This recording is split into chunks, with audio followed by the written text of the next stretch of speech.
Today, we bring you a famous American ethical thriller, Unfaithful. Connie's family lives in a suburban villa. This is the 11th year of Connie's marriage to her husband, Edward. They have an 8-year-old son named Charlie, who is mischievous but well-behaved. Edward runs a company, and the family is quite well off, a typical middle-class household. Just like every other morning, Connie prepares breakfast for the family. She reminds her husband, who has put on his clothes inside out, and helps her son finish brushing his teeth and washing his face. Her husband complains about not buying a certain stock, and her son dirties the toilet. Life is filled with minor annoyances, but overall, it is quite happy. It's an unusually windy day.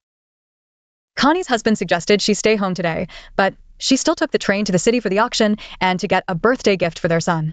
Connie was used to long journeys, but the strong wind that day caused quite a bit of trouble. Even hailing a return taxi was difficult.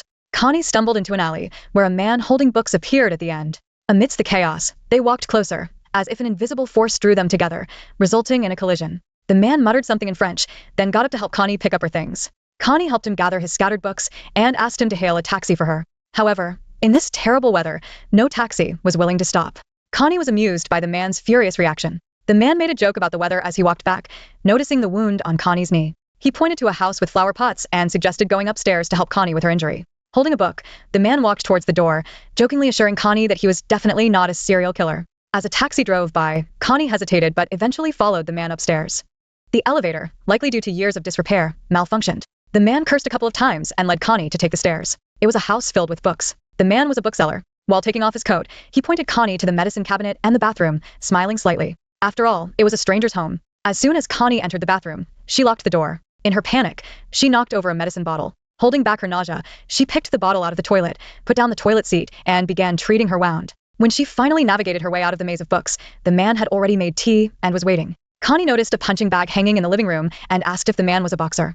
The man explained that it was his friend's house. His friend had returned to Paris, and he was running a book business here. Connie, who rarely comes home late, decided to call home first to avoid worrying her son. A man quietly approached her like a ghost. Connie, who was completely unprepared, was startled. The man placed an ice pack on her injured knee. After hanging up the phone, Connie told the man that she had a son who was about to turn 9. The man then introduced himself. His name is Paul Martel, about to turn 28. After introducing themselves, Connie said goodbye again. But Martel stopped her, asking her to take a book before leaving. Connie shook her head, but Martel generously insisted it was just a keepsake.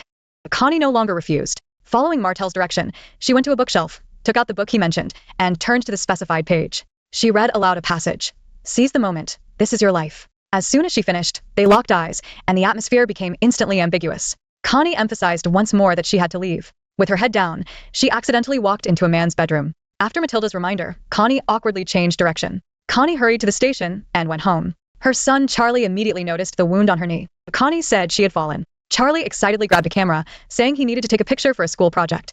Connie pretended to be in pain. When Dad came home, Charlie eagerly showed off the photos he had taken. Upon learning about Connie's injury, Edward asked with concern. Connie mentioned that a kind person had helped her.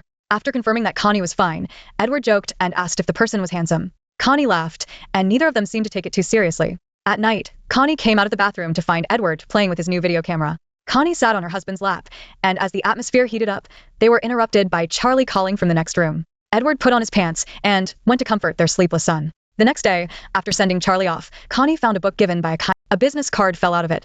Connie picked up the card and, even though no one else was around, she instinctively glanced to her side, only to see the pet dog silently watching her. Connie arrived at the bustling station, inserted a coin into the public phone, and then hung up, repeatedly hesitating. After a mental struggle, Connie finally made up her mind and dialed the number, only to be met with an automated response. Connie couldn't hide her disappointment. Just as she was about to hang up, a man's voice came through. Connie instantly became delighted. She politely and distantly expressed her gratitude, but the man directly invited her over for a cup of coffee. Almost as if guided by fate, Connie found herself at Matilda's house again. Connie, wearing a coat, lingered at the entrance, hesitant to step further. It wasn't until Matilda offered to help her remove the coat, her fingers intentionally brushing against Connie's alluring neck, that Connie nervously mentioned she couldn't stay long. It seemed like she was telling Matilda, but more so herself.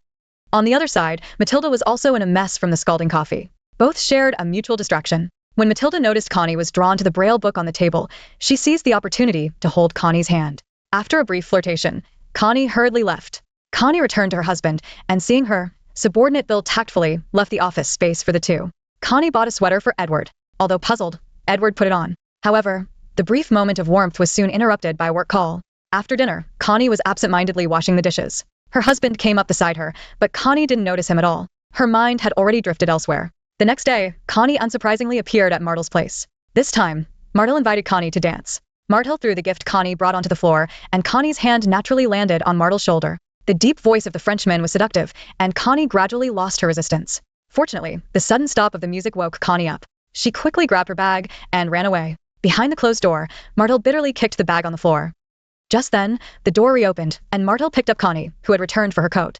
Connie lost her chance to leave, but perhaps this was what she wanted. On the train ride home, Connie reminisced about their intimate moments. The violence had awakened Connie's primal urges. A mix of guilt and desire left Connie restless for a long time. In her extremely complex emotions, Connie experienced an unprecedented pleasure. The train finally stopped by the seaside, where the undercurrents were surging beneath the surface. A few hours later, Edward, who was taking the train home from work, happened to meet a friend. This friend was an employee at the auction house that Connie often visited. The day before, Connie had used the excuse of discussing auction items with this person to go out. But this friend said he had just returned from a business trip and hadn't seen Connie for quite some time. Hearing this, Edward was momentarily confused. After dinner, Edward suddenly asked Connie how her day was. Noticing Edward's unusual behavior, Connie repeatedly assured him of her love. Edward didn't press further. Before leaving the study, Connie, feeling uneasy, accidentally turned off the wrong light. In the darkness, looking at the token of love Edward had given her years ago, Connie seemed lost in thought. Perhaps she herself began to doubt whom she truly loved. Connie continued her secret affair with Martel, but it didn't affect her happy family life. Connie couldn't give up either, and for now, she managed to balance both. On this day, Connie and Mathilde rarely visited an outside cafe. Usually meeting at home, Connie seemed very tense. To ease her nerves, Mathilde suggested a bet. He pointed to a pair of office workers fighting over the bill and said if the person on the right paid, they would leave. If the person on the left got the bill, he would kiss Connie. Before she could refuse, the man on the left successfully grabbed the bill. Mathilde leaned in to kiss Connie. At that moment, the man who got the bill turned around, revealing a familiar face, Edward's subordinate, Bill.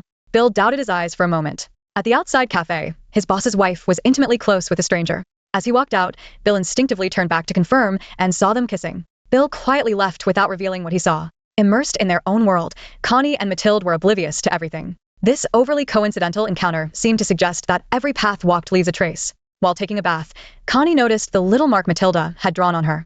Fortunately, she managed to wash off Matilda's prank before her husband saw it.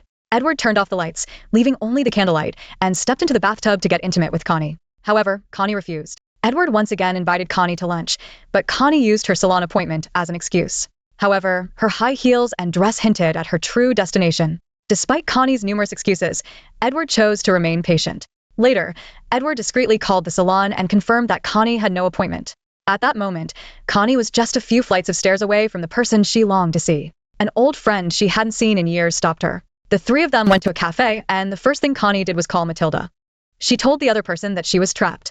Shortly after, Mathilde also arrived at the cafe. The two exchanged a knowing glance, and Connie got up to follow Mathilde to the restroom. After Connie left her seat, her old friends couldn't stop praising how radiant she looked. After their passionate encounter, Connie returned to her friends, who joked that they thought she had been kidnapped by a handsome guy. The handsome guy they were referring to was Mathilde at the bar. This led to a discussion about extramarital affairs. One friend seemed eager to try, while another suddenly became serious and warned Connie from experience that all extramarital relationships end in tragedy. After the gathering, Connie hurried to Mathilde's house. Even though she knew that someone would get hurt in the end, Connie couldn't help herself. Meanwhile, Edward is also facing a significant crisis. He discovers that his subordinate, Bill, is secretly negotiating with a competitor to switch jobs. Edward takes the initiative and proposes to end their employment relationship. Enraged, Bill starts speaking recklessly, hinting that Edward should pay more attention to his family. Edward suddenly realizes the truth, a fact he knew deep down but was unwilling to face. Edward hires a private detective to follow Connie. During dinner, Edward suddenly mentions firing Bill for being irresponsible, hinting at something deeper. Connie remains oblivious to the affair being exposed. Their once balanced life is now on the brink of collapse. After another indulgent encounter, she hurriedly left Matilda's house and rushed to the school, where Charlie had been waiting for a long time. This made Connie feel deeply guilty. Meanwhile, Edward met with a private detective under the pretense of a business trip and received photos of Connie and Matilda's rendezvous. On another unusual rainy day, Connie, who was supposed to go home, inexplicably turned her car around and headed towards Matilda's house. Outside Matilda's building, Connie saw an unexpected scene. Matilda was holding a girl's neck and leading her into the library. In the pouring rain, Connie got out of the car and rushed into the library. Through the gaps between the bookshelves, she saw the two in an intimate moment. Connie finally lost her sanity and rushed over to beat Matilda. It turned out that Matilda had more than one lover. Unfortunately, the elevator malfunctioned at that moment, forcing Connie to leave through Matilda's house. Just as she opened the door, Matilda, who had chased after her, grabbed her. Despite her anger, Connie couldn't resist the passion she felt when she was with Matilda. After Connie left, an unexpected guest visited Matilda's residence. The door opened, and Edward's emotions were mixed as he saw the young, strong man before him. After Edward introduced himself, Mathilde quickly understood the man's identity. Though unsure of his intentions, Mathilde let Edward in. Edward walked into the room first, looking around while Mathilde kept her distance warily. Mathilde handed Edward a glass of vodka, which he accepted, and began to ask about how they knew each other. It turned out that this young man was the kind stranger Connie had met on a windy day. A subtle confrontation over Connie began between the two men. Edward examined various items in Mathilde's home while probing deeper into the details of Mathilde's meetings with Connie. Mathilde did not back down, asserting that Connie was happier here than in the suburbs. When Edward learned that his wife had not only talked about their son Charlie with her lover but also discussed him as her husband, he realized he was at a disadvantage in this confrontation. Edward became despondent. What truly drove him to madness was the discovery of an item that had mysteriously disappeared from his home. Edward found the crystal ball he had given Connie now on Mathilde's bedside table. This discovery completely defeated Edward. Why had his wife given a gift from him to her lover? Edward asked himself this question countless times afterward, but it was an answer he did not want to face. Connie had chosen a moment of passion over years of love and responsibility. Overcome with rage, Edward's vision blurred. He stood up unsteadily, and his body acted before his mind could catch up, smashing the crystal ball onto Mathilde's head. Thick blood flowed from Mathilde's head. Edward snapped back to reality, horrified at the sight of Mathilde lying on the ground. The crystal ball slipped from his hand, but it was too late. Mathilde was dead. He had become a murderer. When sanity returned, Edward decided to pull himself together and began cleaning up the crime scene bit by bit. Just then, a voicemail from Connie played. She had made up her mind to break up with Mathilde.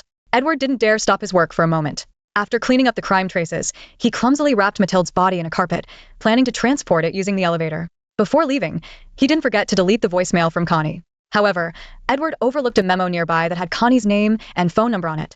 As if things couldn't get worse, the elevator malfunctioned again while transporting the body. In a moment of desperation, Edward summoned incredible strength, lifted the body over his head, and threw it into the hallway. In the pouring rain, Edward hid the body in the trunk and left the crime scene with his secret guilt. On the other side, Connie, who had arrived early at Charlie's school, seemed a bit anxious. Charlie's performance at the party had already started a while ago. Connie finally saw the person she had been eagerly waiting for. Watching her son on stage, looking so innocent and adorable, Connie reached out to hold Edward's hand. The two embraced in the audience, feeling a bittersweet happiness. After the event, the three of them went separate ways. Edward took Charlie home first, while Connie stayed behind to help clean up. Just as the car was about to start, a loud noise came from the trunk. Edward rushed out of the car, completely ignoring the person responsible for the accident. He hastily closed the dented trunk and was about to start the car again when the other person approached. Edward responsibly suggested checking the car. Normally good-tempered, Edward uncharacteristically got angry, startling Charlie nearby. Ignoring everything, Edward quickly drove away. Late at night, Edward quietly got up, ensuring Connie was asleep, and drove to the landfill. After discarding the body, Edward left the foul-smelling dump. He then went to a car wash, watching the foam wash off the car before returning home. Entering the bathroom, Edward scrubbed himself vigorously, as if trying to wash away all his sins. With his rival gone and his lover back home, perhaps everything could return to normal, despite his wife and son noticing his poor state the next day. Edward didn't want to say much, but he couldn't help asking Connie if she really liked living in the suburbs. Even after Connie's affirmative answer, Edward kept reiterating that they didn't have to stay there and could move back to the city. However, the memory of smashing the crystal ball at Mathilde lingered. A few days later, a police car stopped in Connie's yard. The police asked Connie if she knew a man named Paul Martel. Connie then learned that Martel was missing, reported by his wife. Although they were separated, they still kept in touch. The police found Connie's number on Martel's desk and wanted to see if she knew his whereabouts. Of course, they found nothing. During dinner, Charlie mentioned that the police had visited their home. Edward suddenly became alert and asked Connie why the police had come. Connie tried to brush it off, saying the police were inquiring about a missing bookseller because she had bought books from him. Knowing the truth, Edward didn't pursue the matter further. The next day, a gathering was held at Connie's house. For a moment, it felt like they had returned to their previous days. They were still that happy family. But the day of fate's judgment came faster than expected. Just a week later, the police came to Connie's house again. This time, they brought new news. Mathilde's body had been found. The police asked Connie if she could remember where she had seen Mathilde. Connie made up a location. The police then asked Edward if he had seen Mathilde. This time, the police pressed harder, not letting go of any clues. They even asked Connie if she had ever been to Mathilde's residence or the surrounding area. Connie repeatedly denied it. The police had to pull out decisive evidence, a parking ticket from 4 weeks ago in front of Mathilde's apartment. Connie pretended to suddenly remember and said she had met a friend at a cafe there. The continuous questioning made Connie more and more flustered.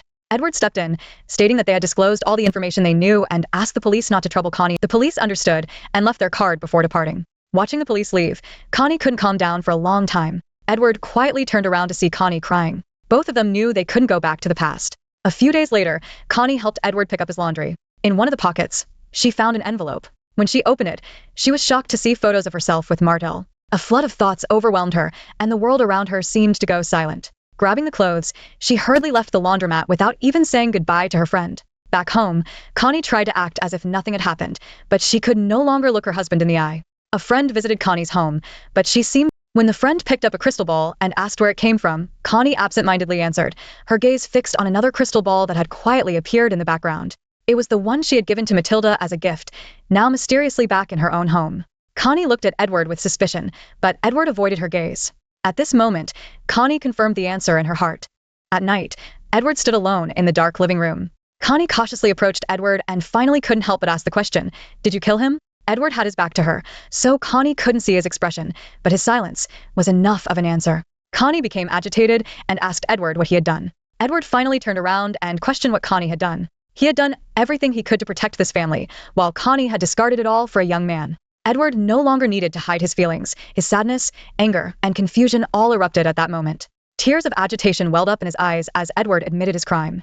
As if sensing something, Charlie, who had wet the bed, anxiously came to find his mother. Connie told Charlie that no matter what happens, he should always remember that his parents love him. Time quickly passed to the weekend. Connie was flipping through old photo albums. Edward was beside her, teaching Charlie to play the piano. The happiness that was once within reach now seemed so precious. Connie opened a snow globe and found a message Edward had written to her many years ago, shortly after Charlie was born. Connie threw her photos with Martel into the fireplace. The flames consumed the photos, but memories flooded her mind. If time could turn back, and she hadn't gone upstairs with Martel but instead took that taxi, would everything be different? But there's no medicine for regret in this world.